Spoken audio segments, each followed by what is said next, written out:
Bienvenue sur Africa 24 pour cette nouvelle édition du QG Week-end. Au sommaire de l'actualité, campagne électorale en Guinée équatoriale. Le candidat du PDGE, le parti au pouvoir, le président Teodoro Obiang Nguema Basogo, a tenu son premier meeting. Ouverture au Sénégal du Forum national de l'administration, une grande première qui vise à moderniser et à dynamiser le secteur de la fonction publique qui répond de moins en moins aux attentes des populations. Et au Cameroun aussi, la fonction publique est au centre des préoccupations de l'État. Les autorités ont identifié 7000 emplois fictifs dans le public et plus de 3000 agents qui s'absentaient régulièrement. Des sanctions ont été prises. Mais tout d'abord, ils sont environ 6 millions d'électeurs tchadiens à être appelés aux urnes ce dimanche 10 avril en vue de désigner leur nouveau chef d'État. Ils devront départager 13 candidats, parmi lesquels le président Idriss Déby Itno qui brigue là un 5e mandat. Les bureaux de vote ont ouvert à 6 h GMT. Les militaires et les réfugiés ont quant à eux voté ce samedi. Et aux Comores également, jour de vote, un vote particulier puisqu'il s'agit là d'une présidence tournante entre les 3 îles de l'archipel. Ainsi, les 3 candidats en lice sont tous issus cette fois-ci de la Grande Comore. Au premier tour en février 2016, seuls les électeurs de cette île ont pu voter. Ce dimanche, ce sont l'ensemble des habitants de l'archipel qui sont appelés à départager ces 3 candidats. Il s'agit de Azali Assoumani, qui a déjà occupé le poste et brigue donc un nouveau mandat, de Mouni Baraka, le gouverneur de l'île de la Grande Comore, et enfin le candidat du gouvernement, Mohamed Ali Swali, actuellement vice-président en charge des finances. Les bureaux de vote ont ouvert à 6 h GMT dans le calme. Les 7 partis politiques dont les candidats prendront part à la présidentielle du 24 avril en Guinée équatoriale ont commencé à faire campagne. C'est le cas du PDGE, le parti au pouvoir, dont le candidat est le président Teodoro Obiang Nguema Basogo. Il a profité de son premier meeting pour exposer son programme et rappeler que la paix et l'unité auxquelles il a œuvré pendant son mandat sont des facteurs plus que nécessaires au bien-être de la population. C'est un reportage qui nous a été réalisé en Guinée équatoriale par notre correspondant Léopoldo Enemembansou. Premier meeting du Parti démocratique de la Guinée équatoriale PDGE ce samedi à Malabo. Le président sortant, Teodoro Obiang Nguema Basogo, a dressé le bilan de son septennat au niveau politique, économique et social. Challengé parmi 7 candidats, le président du PDGE s'est défini comme le candidat du peuple. Il a choisi de battre campagne sur des thèmes consacrés au développement. Mon élection comme candidat du peuple pour ce scrutin présidentiel dépend naturellement de votre volonté politique. Nous verrons le résultat après les élections. Je vous assure qu'on va le célébrer.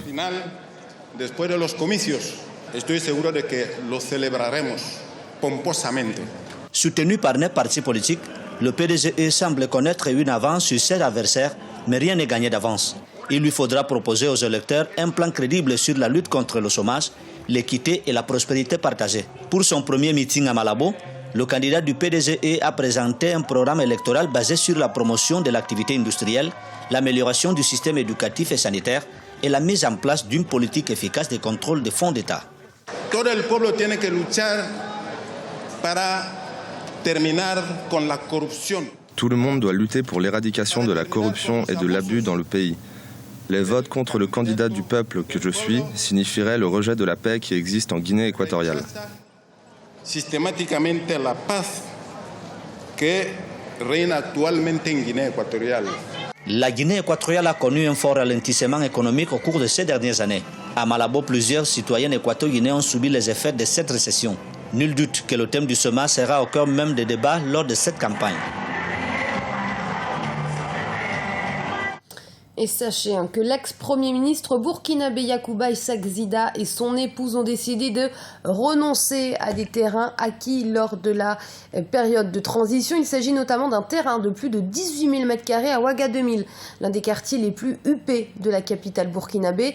À l'époque de l'acquisition de ce terrain, les médias avaient mis en exergue que cet achat avait été fait de façon irrégulière et que l'ancien Premier ministre avait usé de son influence pour faire baisser les prix du mètre carré.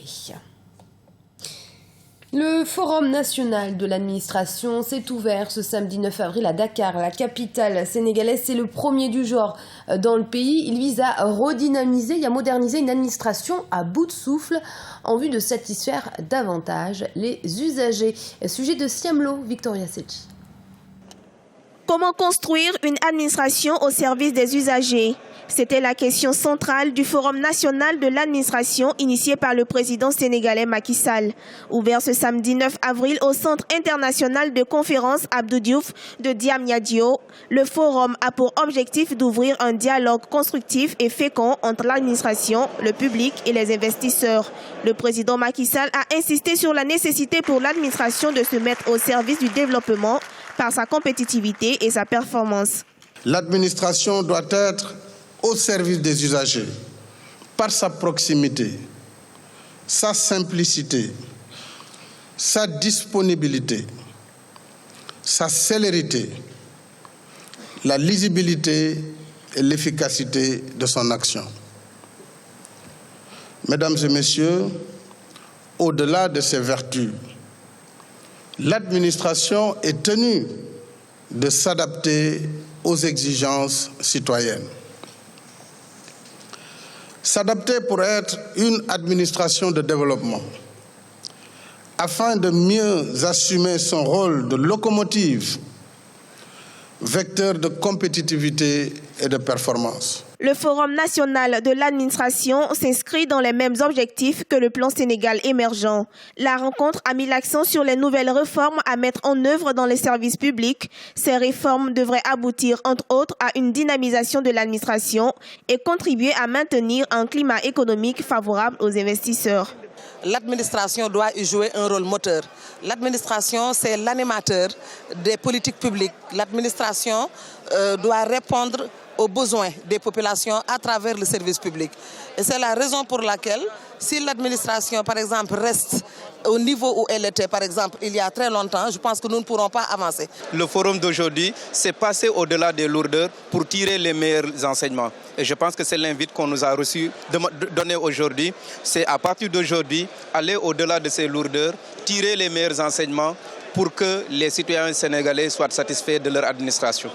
Cette rencontre historique a réuni plus de 600 acteurs autour d'une nouvelle démarche innovante, celle d'une proximité entre le service public et les usagers. Les autorités camerounaises également s'attaquent au secteur public et plus précisément aux fonctionnaires qui ne rempliraient pas leurs fonctions. Environ 3000 agents de l'État ont été suspendus de leur salaire du mois de mars 2016 pour absentéisme. À noter par ailleurs que l'État a identifié plus de 7000 emplois fictifs dans la fonction publique. Les autorités ont donc lancé une vaste campagne d'assainissement des données personnelles de l'État. CJPS2, c'est un reportage de notre correspondante Viviane Bauken.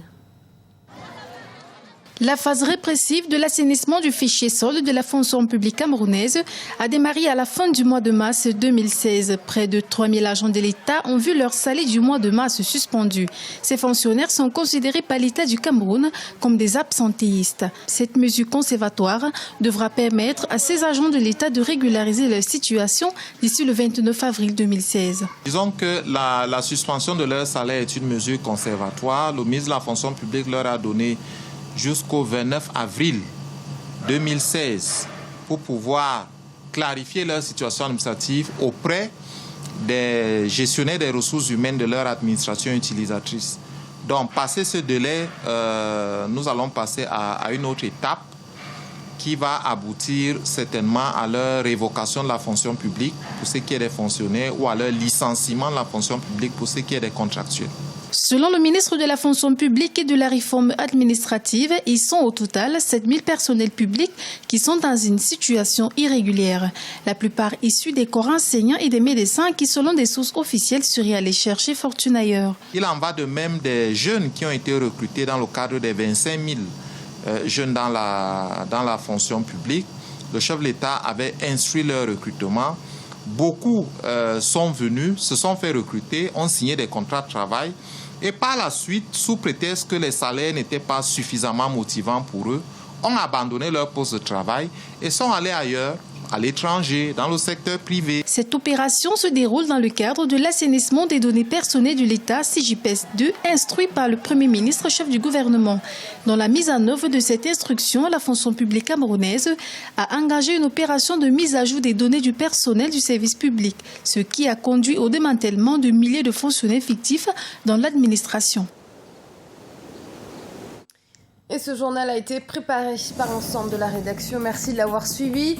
Restez sur Africa 24. Dans un instant, une nouvelle édition de l'information.